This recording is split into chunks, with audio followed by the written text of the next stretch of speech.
Welcome to Parev TV. Our guest today is Father Arshen Aivazian. He is a distinguished theologian, renowned scholar of Armenian church history, who recently celebrated his 60th anniversary of his ordination to the holy priesthood. The subject of today's interview is Father Arshen's most recent book entitled Canonical Tradition of the Armenian Church.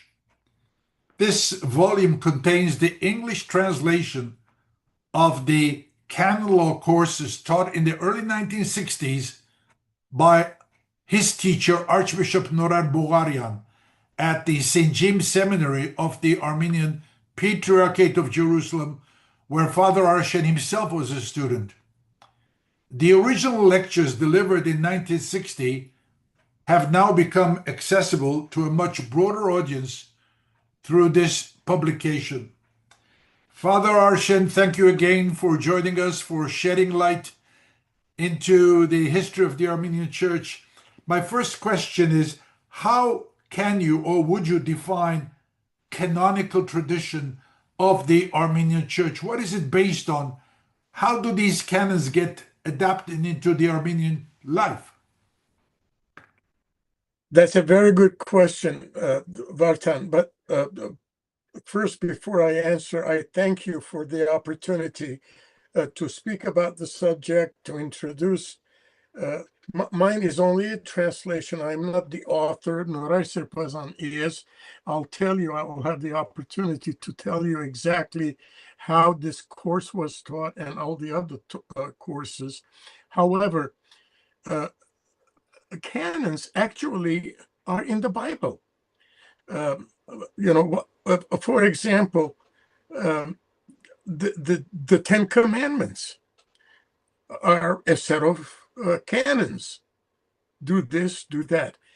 The biggest obstacle to penetrate the essence of the canons is our impression that canons are the religious equivalent of a country's laws. Mm-hmm. And that is not how our church fathers understood it.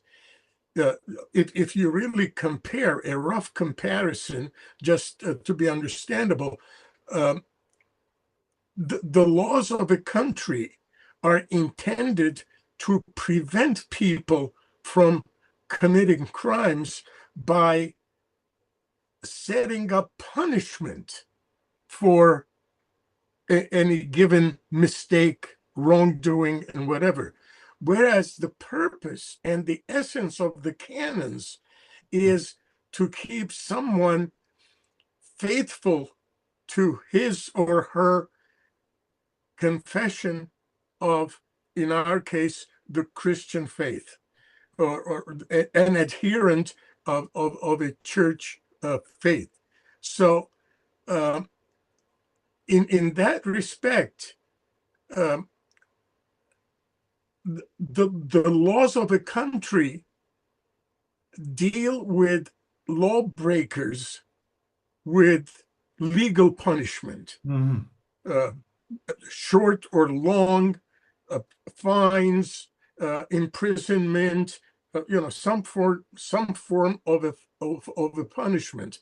Whereas in the case of the canons and the church and our Christian faith is the repentance of the person who committed a sin or made a mistake, by showing, and the person accepting the mistake is given the opportunity of forgiveness and reestablishment in the good graces of his relationship with God. So that's if you really think about it, it is a very profound difference, number one. And second, it's a difference of change to the better without punishment, but with acknowledgement and with forgiveness. How many canons do we have? Is there a number on it? How do these get adopted? there is no such a number as such. What actually it amounts to, we have, for example,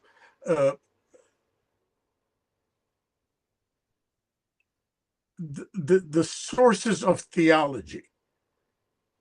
Obviously, the Bible, the writings of church fathers. These are all sources of theology. Theology meaning not, a high level of teaching or discussion, but rather our day-to-day living of the Christian faith. So among the sources of our canons or our church's theology, and this is the case, by the way, for all Orthodox as well as Roman Catholic churches, it is, number one, the Bible, number two, the writings of church fathers, and canons. I mean, the councils and the liturgy. These are all sources because there it is expressed in living words what actually we believe in, what is the foundation of our faith that gives us the ground for our living. In the case of the canons, there are some different categories. There are local councils, there are ecumenical councils, and there are regional councils. And we have that in history. Our church canons are collected in various resources throughout century, but in the early 1960s, Vasgen Hagopian, a lawyer himself, but also a faithful person, collected all these canons from the first canons that is called the apostolic canons. These are the canons that the apostles themselves dealt with, and some of them are found in the New Testament in the writings of the apostles, St. Paul, St. Peter, St. John, St. Judas, and so on. And then he collected them in 2 volumes, and they became more accessible to the average person who wants to study. Right now, more than 50 years later, they are rare, but they're still available, widely available. In my case, Norar Sirpazan was actually, he spent his whole life teaching and his whole life studying. And he had a collection. In fact, I have it right here. Nowadays, people do not recognize this format, but this is a mimeographed. Can you see it? Yeah, I can see it. Yeah. Yeah. This is a mimeographed copy of the course that he taught. Okay. Interesting. And I was in that class. And Norar Sirpazan was a very, very private person in many ways, but he had a discipline of life that any student of his had to accept as fact and reality. For example, Norar Sirpazan, you knew exactly at what time he will wake up. He woke up at 6:30 every morning. 6:35, he walked out of his room. Okay? And 6:40, he brushed his teeth. I mean, we used to make a joke of this, but actually in Jerusalem, in my generation, we used to say Norar Sirpazan is brushing his teeth. It must be 6:35. Okay. Father Arshen, why is this work particularly important for the Armenian Church today? Where do you see the importance of this work? Okay. Here is the importance. Right now, everybody is talking about one canon or the other to advance an opinion or to explain a situation that we haven't faced in a long time or whatever. We have to understand what actually is the history of a certain practice, of a certain canon in the church, in order to really understand what gave room to it in the first place and how has it impacted now. As I see it now, there are so many things that go centuries in their history. And yet, some people think it was created yesterday. Now, that's a good thing in the sense of pointing out the relevance of a canon. But on the other hand, that canon was born out of the real life of the people. It was not something that another generation lived, and now we have inherited that. We have to apply those canons to our life right now. There are, for example, many, many canons governing the canonical stature of the Catholicos or bishops or priests. Now, in our days right now, something very simple, we consider or we think a celibate priest that we call Vartabed is higher in rank than a married priest, both canonically and historically, as well as theologically. A priest is a priest. Celibate and married priest are difference of discipline in life, but not. Priest is a priest. Whether you are a married priest or a celibate priest, it's the same. So, and canons emphasize that. The bishop has his jurisdiction. Now, in our days now, we really look at bishop as a person of higher rank. But episkopos is the word, episkopos, which is a Greek word, episkopos, which means supervisor. Really, supervisor.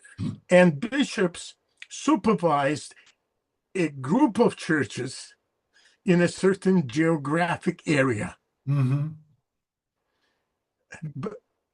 But they, as supervisors, they were ordained with that title, and our first bishops, who were our church bishops, according to the New Testament, the apostles themselves were the first bishops of the church.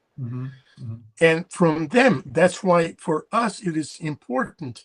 The word aragelagan, apostolic, means exactly that our bishops trace their episcopal rank to the apostles. You know, there is I read your book, and there is a section that deals with inheritance. I found it very interesting. And you mentioned Church Father Mechitar Gosh, I believe. And then you say this is too complicated, and most of these canons are not enforced today. And then you add, here is another format devised by myself, Arshen Aivazian. No. That's not Arshen. That's not Arshen. I thought it was you who said devised by myself. No. That's not Arshen himself. Could you have been the person to say these things? This is myself. Could you interpret it in your own way? I don't, I wouldn't dare say that. No, I wouldn't say that, but he could because he knew those. First of all, let me give an introduction. Those marriage-related and inheritance-related Uh-huh. canons were the creation of later years. Okay.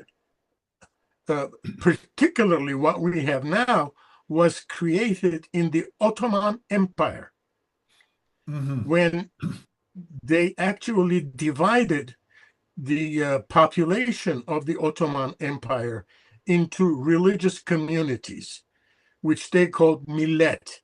So Hmm. there Yeah. was an Armenian millet, and the Armenian millet, the Ottoman Empire, actually, the emperor appointed a patriarch as the head of the Armenian community. It's not the community that elected that format, Hmm. it's the government that imposed it. And in order to avoid conflicts between church and state, gave the state authority or assigned the state of authority to the patriarch and the entire religious community, the structure. And they're the ones in that 1862 Armenian National Constitution. It's called Askain Sahmanatrutun, Hmm. a religious council and political council. Okay, and in that respect, they also assigned some of the state's responsibility to the church. That is, the patriarch and its bodies had the responsibility of enforcing its own religious laws, but also the state laws on the constituents, on the faithful of the Armenian Church, as a millet. Father Arshen, obviously this topic is not Armenian Church 101. This is not No, basic Armenian Church issues, and it's pretty heavy. And before I ask you, is there anything else? I'd like to draw your attention to one thing which is very important for me. Lately, I read one of your messages in which you mention His Grace Papken Guleserian, yes, who is the primate. And then somewhere along the line, it's a long phrase, you say English must be used in the church. More English must be. yes, yeah. What is Papkin that? Güleserian. Can you Papkin elaborate? Güleserian. Yeah. Papkin Güleserian uh, I've never met the man, of course. He died before I was born. But he, as I read it, he is one of the most admirable people in the last century. In this respect, he himself said this. This is now quote in a letter to the Catholicos of all Mhm. I Armenians. see. Your Holiness, he says, my classmates from the Armash Seminary Mhm. lost their lives along with so many other of my contemporaries. God spared my life. There is a reason that God spared my life. And I am going to make it worthwhile by doing what I can to bring the church back to where it was in the first century or in previous centuries. And he spent more than 10 years here in the United States. Mhm. His family, actually, he brought his family here when he was here. This is now, we're talking in the first decade and a half of the 20th century, of the previous century. And his descendants are still here in Boston. The Gilesarians in Yes. Boston are his descendants, his brother's children, his nephews, his great nephews, they're all here. And he was a progressive man in this sense.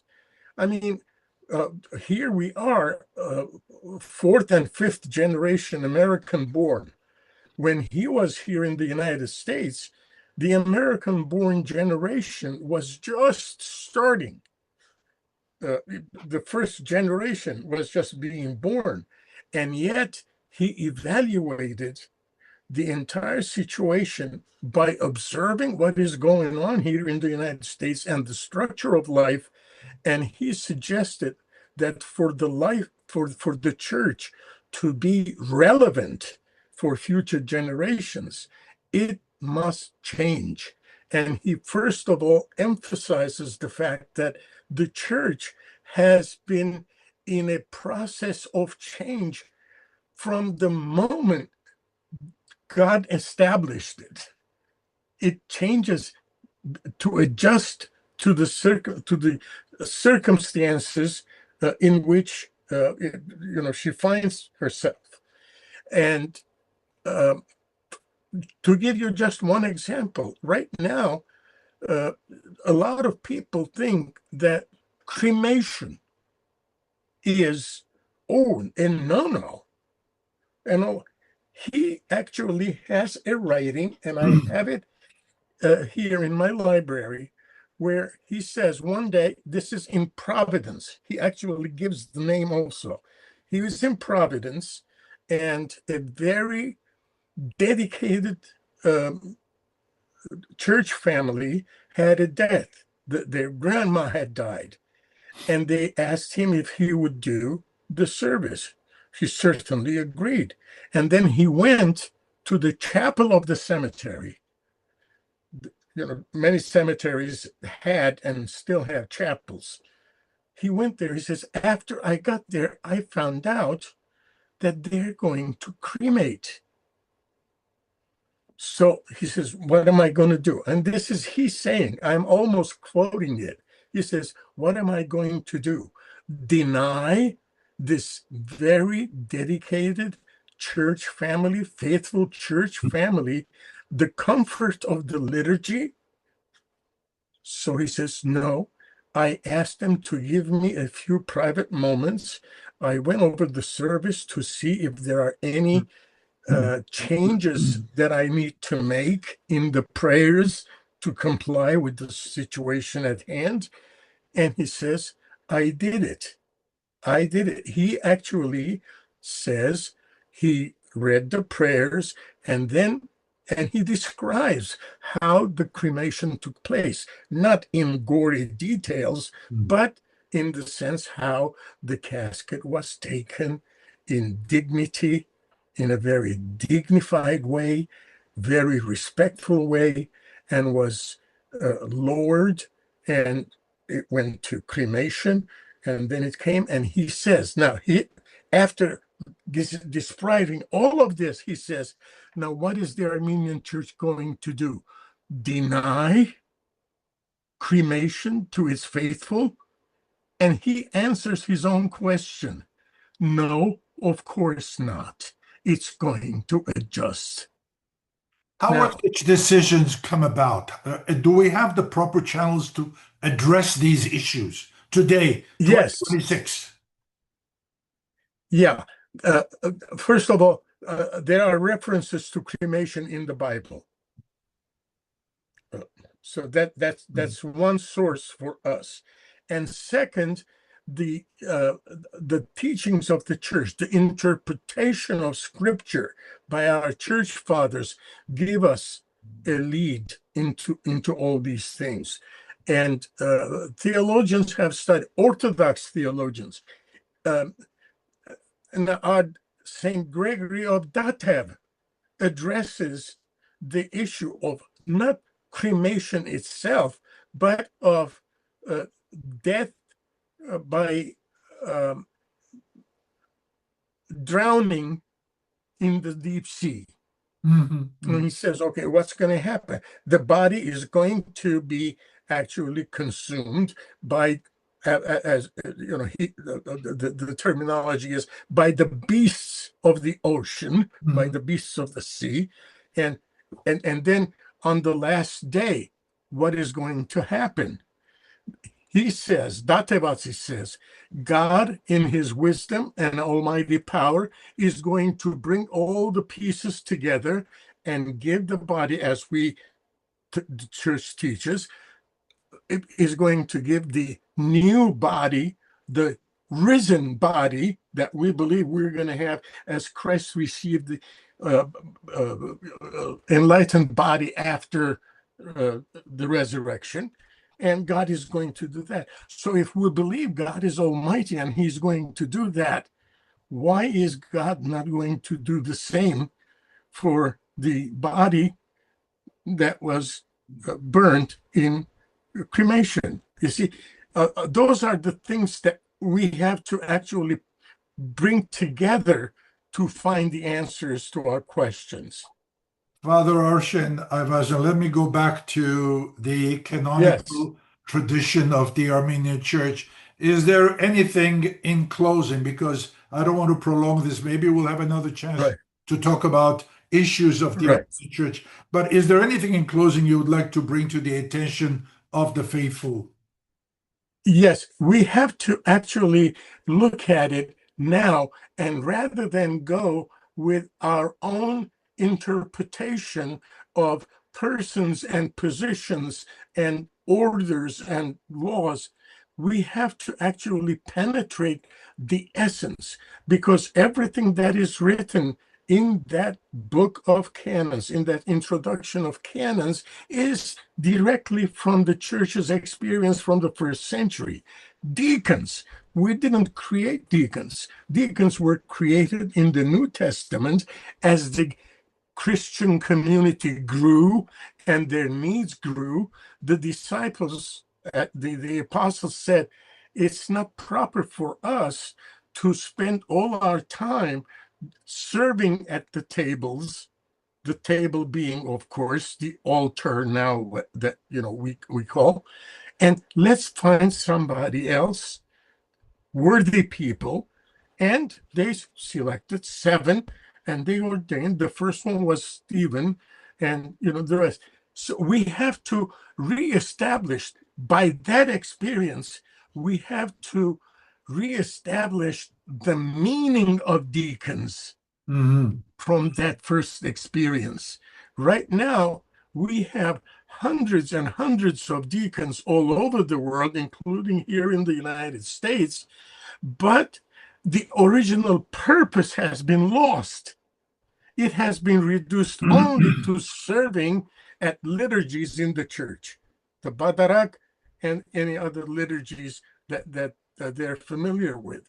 But that is the deacons were and canonically are and should continue to be the social service community of the church.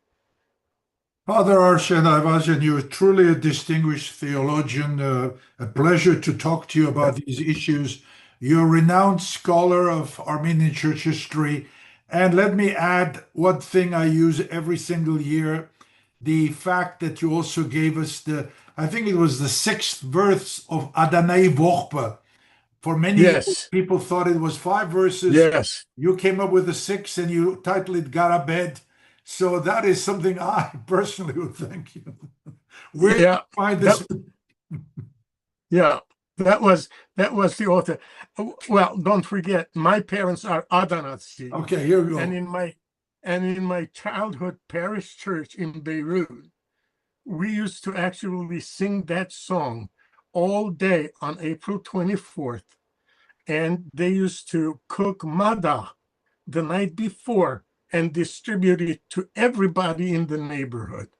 And I remember those days very well. That's a beautiful poem. Yeah. And since we brought it up, who wrote that?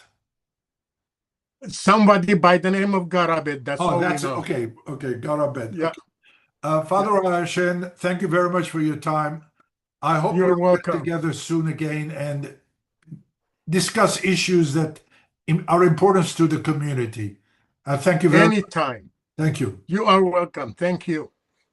Bye-bye.